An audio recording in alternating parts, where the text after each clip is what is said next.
السلام علیکم ایوریون. آج کی جو ہماری کتاب ہے اس کا نام ہے Pakistan between mosque and military.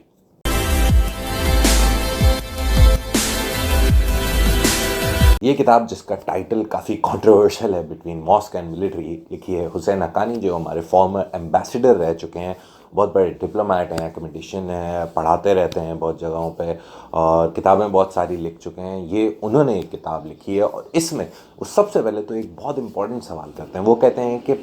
سب سے پہلے ہمارے لیے یہ جان لینا بہت ضروری ہے کہ پاکستان جو ایک ملک ہے وہ کیا ایک اسلامک ملک ہے، یعنی کہ یہ اسلام کے نام پہ بنا تھا اور یہاں پہ اسلامی قوانین رائج ہیں، یا پھر یہ ایک ایسا ملک ہے جو صرف ایک میجورٹی مسلمس کے لیے بنا تھا. دونوں میں چھوٹا سا فرق ہے کہ اگر پاکستان صرف مسلمانوں کے لیے بنایا گیا تھا، یعنی اسلام کے لیے نہیں، مسلمانوں کے لیے کہ وہ مائنورٹی میں تھے انڈیا میں اور ان کو بچانے کے لیے ہندو میجورٹی سے پاکستان بنایا گیا، تو this can be a Muslim country but not an Islamic country. دوسرا سوال یہ کرتے ہیں کہ اگر یہ اسلامک کنٹری ہے تو یہاں پر جو ہے شریعہ لاء تو ویسے ہی رائج نہیں ہوتا، مطلب ہمارے پاس کانسٹیٹیوشن ہے، شریعہ لاء جو ہے وہ سپریم نہیں ہے. تو وہ یہ سوال سب سے پہلے تو پیش کرتے ہیں کہ آپ کیا سمجھتے ہیں کہ کیا پاکستان ایک اسلامک ملک ہے یا ایک مسلم میجورٹی کنٹری ہے؟ کتاب میں حسین حقانی صاحب یہ بتاتے ہیں کہ یہ جو چوائس ہے between choosing between a Muslim majority nation and اور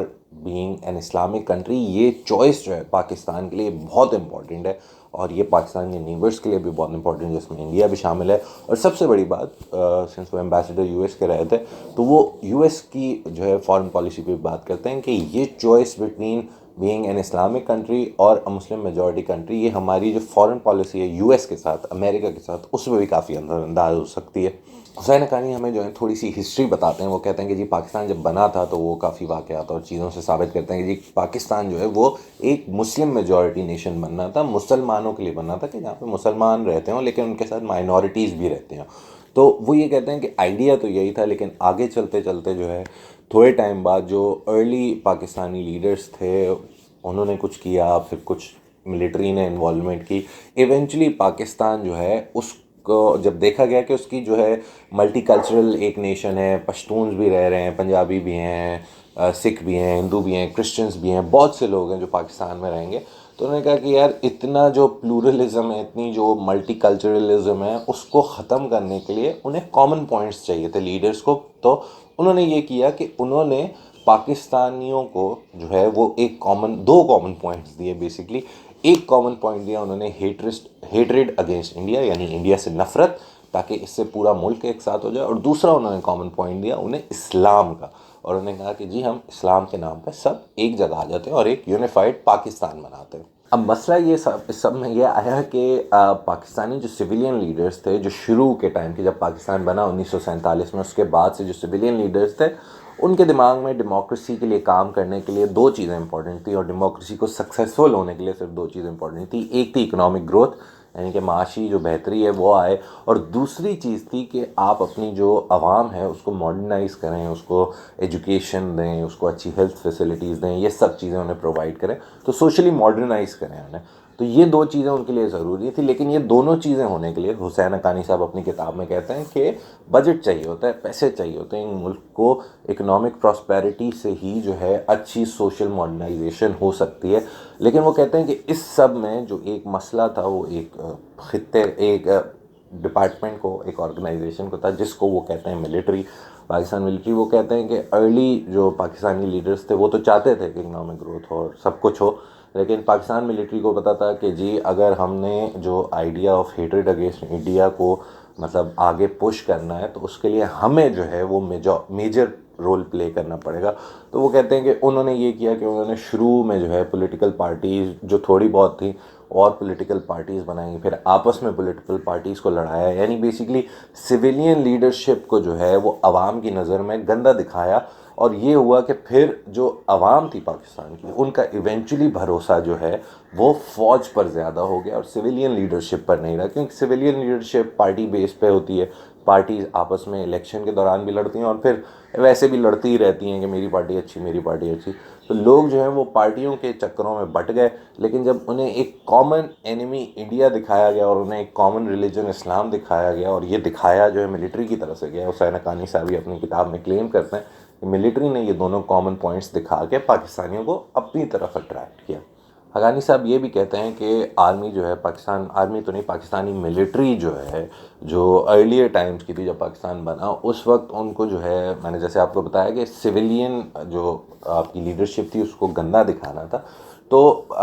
وہ کہتے ہیں کہ شروع کی جو ملٹری لیڈرشپ تھی اس کا کوئی ایسا ایجنڈا نہیں تھا کہ اس کو اپنے انٹرسٹ جو ہے سامنے رکھنے ہیں، اپنا پیسہ سامنے رکھنا ہے، اپنا جو بجٹ ان کو ملتا ہے وہ سامنے رکھنا ہے۔ کہتے ہیں شروع میں جینوئن جو ہے ایک لڑائی تھی سویلین لیڈرشپ کے بیچ میں اور ملٹری لیڈرشپ کے بیچ میں کہ آخر پاکستان کو سیف گارڈ کس طرح کیا جائے۔ سویلین لیڈرشپ کہتی تھی کہ جی ہم اکنامک گروتھ کریں گے اور مطلب اچھے سے اچھا پڑھائیں گے لکھائیں گے، اچھی ہیلتھ فیسلٹیز دیں گے تو ہمارا نیشن ویسے ہی اسٹرانگ ہو جائے گا، جبکہ ملٹری لیڈرشپ جو ارلیئر جب پاکستان بنا اس زمانے کی کہتی تھی کہ نہیں، ہمیں انڈیا سے جو ہے اپنے بارڈرز سیکیور کرنے ہیں، افغانستان سے کرنے ہیں، ایران سے کرنے ہیں، ہمیں اپنے بارڈرز سیکیور کرنے زیادہ ضروری ہیں، تو زیادہ پیسہ وہاں لگانا چاہیے۔ تو وہ کہتے ہیں کہ شروع میں ہی ایک جینوئن کنسرن تھا ملٹری کا پاکستان کی سیکیورٹی، اور سویلین لیڈرشپ جو ہے وہ اس کو جینوئن کنسرن نہیں مانتی تھی، وہ چاہتی تھی کہ پڑھائی لکھائی، ہیلتھ اور اکنامک گروتھ پہ زیادہ کام کیا جائے۔ لیکن کہتے ہیں کہ جیسے جیسے یہ آگے بڑھتا گیا، ملٹری کو نظر آتا گیا کہ جی سویلین لیڈرشپ تو یہ سب ماننے کو تیار نہیں ہے، تو ہمیں جو ہے جی ڈی پی میں سے بجٹ جو ہے وہ زیادہ چاہیے ہوگا، کیونکہ ہمیں پاکستان کو سیکیور رکھنا ہے ہر طرف سے، بارڈر سے۔ پھر انہوں نے وہ حرکت کی جو میں آپ کو 2-3 دفعہ بتا چکا ہوں، سویلین لیڈرشپ کو آپس میں لڑوایا، پارٹیاں بنائیں، ان کو بیک کیا، اور پھر ان کو جو ہے الیکشن میں چھوڑا، اور الیکشن میں پھر لڑائیاں، پھڈے، مار کٹائیاں، پتہ نہیں کیا کیا ہوتا ہے، آپ کو بھی اندازہ ہے کہ ٹھپے پہ ٹھپا کس طرح لگتا ہے۔ تو یہ بیسکلی حسین حقانی صاحب جو ہیں وہ اس کتاب میں ملٹری کا رول دکھانا چاہ رہے ہیں کہ کس طرح ملٹری کا رول یا ملٹری کا agenda from the start of Pakistan, from the making of Pakistan in 1947، اس وقت سے چینج ہوتے ہوتے اب اس بات پہ آ گیا کہ وہ اپنا کسی طرح جو ہے تھریٹ، آؤٹ سائڈ تھریٹ ہمیں دکھاتے رہیں تاکہ ان کو بجٹ ملتا رہے، جبکہ انیشلی ان کا جو ہے بڑا ایک جینوئن، بڑا اچھا جو ہے وہ جو ہے ایجنڈا تھا کہ جی بس ہمارا یہ مقصد ہے کہ پاکستان کو کسی طرح سیکیور رکھا جائے، اور سب سے بڑے دشمن انڈیا سے ایٹ لیسٹ سیکیور رکھا جائے۔ تو جی آپ کو اتنا بار بار بتانے کا مقصد کہ سویلین لیڈرشپ کو جو ہے آپس میں لڑایا جا رہا ہے، سویلین لیڈرشپ کو آپس میں لڑایا جا رہا ہے، یا ان کو جو ہے برا دکھایا جا رہا ہے، وہ مقصد یہ کہ حسین حقانی صاحب کہتے ہیں کہ ملٹری جو ہے، جو اس کتاب کا ٹائٹل بھی ہے between mosque and military, military نے جو ہے مطلب سیڈ اور انفارمل قسم کی، ان آفیشیل قسم کی جو ہیں وہ آپس میں کانٹریکٹ کیے ہوئے ہیں اسلامسٹ آرگنائزیشن کے ساتھ۔ یہ ایک بہت بڑا کلیم ہے جو حسین حقانی اپنی کتاب میں کرتے ہیں کہ پاکستانی ملٹری جو ہے وہ اسلامسٹ آرگنائزیشنز کے ساتھ جو ہے وہ ملی ہوئی ہے، اور اس نے جو ہے یہ کوشش کی ہے کہ کسی طرح وہ چھوٹا چھوٹا انریسٹ بنا کے رکھیں اور کبھی بھی کسی سویلین لیڈرشپ کو سٹیبل نہ ہونے دیں، کیونکہ اگر سویلین لیڈرشپ سٹیبل ہوتی ہے، ڈیموکریسی سٹیبل ہوتی ہے، تو اکنامک پراسپیرٹی اور 10 چیزیں اچھی ہونا شروع ہو جائیں گی، جس کی وجہ سے آرمی کا یا ملٹری کا جو رول ہے ملک میں وہ کم ہو جائے گا، ان کی پاور کم ہو جائے گی۔ تو اس لیے حسین حقانی صاحب کہتے ہیں کہ انہوں نے پاکستان ملٹری نے جو ہے وہ اسلامسٹ آرگنائزیشن کے ساتھ تعلقات رکھے ہوئے ہیں، ان کو الیکشن میں بھی ڈالتے ہیں، ان کو ہر جگہ کہیں چھوٹا موٹا رکھتے ہیں، اور یہ کہتے ہیں کہ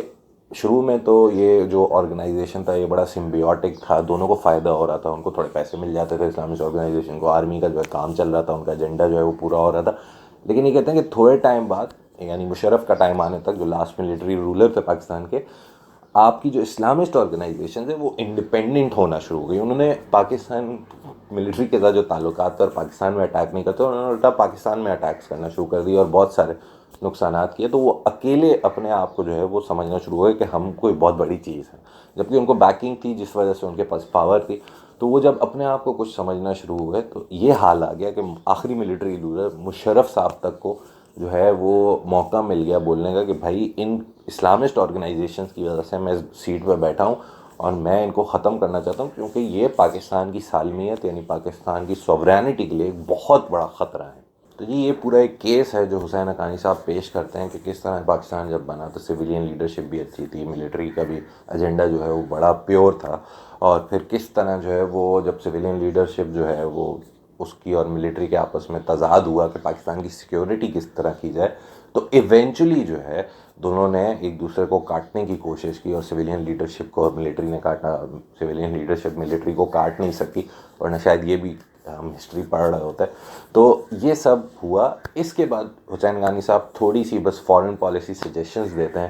امریکہ کے لحاظ سے، کیونکہ ہمارا ایک بہت بڑا الائے رہ چکا ہے، اب شاید بائیڈن کے آنے کے بعد دوبارہ بھی ہو جائے، تو وہ سجیشنس دیتے ہیں کہ جی پاکستان ملٹری کو ایونچولی یا تو اسلامسٹ آرگنائزیشنس کو یا جہادی آرگنائزیشنس کو سپورٹ کرنا بند کرنا پڑے گا، ورنہ یو ایس جو ہے جو وار اینڈ ٹیرر کے نام پہ اسلامک اسٹیٹ اور ان کے خلاف وار اینڈ ٹیرر کیا ہی جا رہا ہے، وہ ایونچولی پاکستان کا ہاتھ چھوڑ دے گا. اور ہم نے بہت جگہ دیکھا کہ امریکہ نے جو ہے وہ پاکستان کو بہت دفعہ ڈو مور بھی بولا ہے، کیونکہ انہیں پتہ ہے کہ یار یہ انہیں لگتا ہے کہ یہ بہت زیادہ نہیں کرے گا، جبکہ پاکستانی جو ہیں بیچارے جو عام عوام ہے وہ تو قربانیاں دے دے کے تھک گئی ہے، پھر ملٹری بھی جو ہے وہ یو ایس والوں کی جو ہے باتیں سن کے تھک گئی ہے. تو وہ کہتے ہیں کہ اگر پاکستان کو یو ایس سے اپنے ریلیشنز اچھے رکھنے ہیں، جو کہ ایک سپر پاور ہے اس وقت دنیا کی یو ایس، تو ان کو جہادی آرگنائزیشنس کو جو ہے سپورٹ کرنا بند کرنا پڑے گا، اسلامسٹ آرگنائزیشنس کو سپورٹ کرنا بند کرنا پڑے گا. تو جی یہ پوری ایک کتاب ہے. کنٹروورشل میں اس کو بولوں گا کیونکہ کنٹروورسیز تو ہیں، ملٹری کو ملاز کو سپورٹ کرنے کا بولا گیا ہے، نام ہی ماسک اینڈ ملٹری ہے، تو آپ کو کتاب کا ٹائٹل پڑھتے ہی پتہ چل جانا چاہیے کتنی کنٹروورشل ہے. لیکن اس میں ہمیں کچھ ایسے پرسپیکٹیوز دکھائے گئے ہیں. اگین دیکھیں زندگی میں ڈفرینٹ پرسپیکٹیوز ہوتے ہیں، کیا پتہ حسین حقانی صاحب کا الگ ہو، ہمارا الگ ہو، ہر کسی کا الگ ہو. کچھ پرسپیکٹیوز دکھائے ہیں جو بہت نئے ہیں. تو آپ کو اگر یہ کتاب پڑھنے کو ملے تو ضرور پڑھیں. آپ کو کافی ایک الگ اینگل سے جو ہے پاکستان کی ہسٹری بھی پڑھنے کو ملے گی، اور ملٹری کا جو پاکستان کی پالیٹکس میں رول رہا ہے اور پاکستان میں رول رہا ہے وہ بھی پڑھنے کو ملے گا. Till next book, take care and اللہ حافظ.